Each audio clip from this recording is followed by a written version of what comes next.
This is a catering firm in Cockfosters in North London. It has just got £5,000 from TfL's scrappage scheme to get rid of its van and help buy a cleaner model. Here they support expanding the ultra-low emission zone. Do support it. I think it's a good thing to do. Even though there was a cost to your business?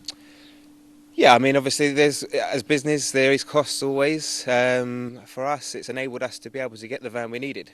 If we didn't get the scrappage scheme, it may have been another 1, 2, 3 years before we would have financially been able to outlay the extra cost. The ultra-low emission zone, or uLEZ, is to be expanded out from the existing inner London zone to cover all of the capital in August. Older, more polluting vehicles will have to pay. TfL modelling says it will reduce pollution and improve health.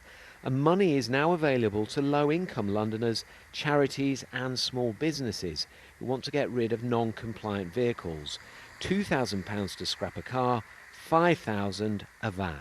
I mean, the criticism is that it's not enough money. What do you say to that? It's a really generous scrappage scheme. £110 million is a lot. The previous mayor's scrappage scheme was £61 million, and it's adding to that scrapped 15,500 vehicles.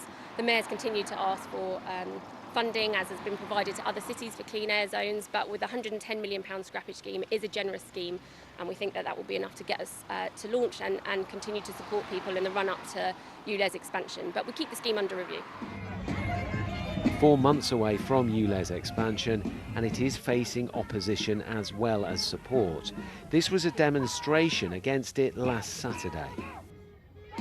My car's compliant, but I'm not. I see hundreds of stories of people who are less able-bodied, can't use public transport. They have to walk 2 miles to their nearest bus station when it's out of London. Inner London, there's lots of transport. Out of London, there isn't. With everything else on top of like food and bills, and then now this, it's just too much. This charity, Dogs on the Streets, helps homeless people with their animals. It says the scrappage money isn't enough to replace its van.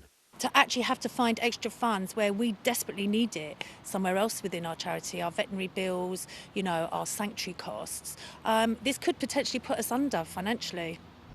TfL says it expects more people to apply for scrappage the closer it gets to expanding uLEZ.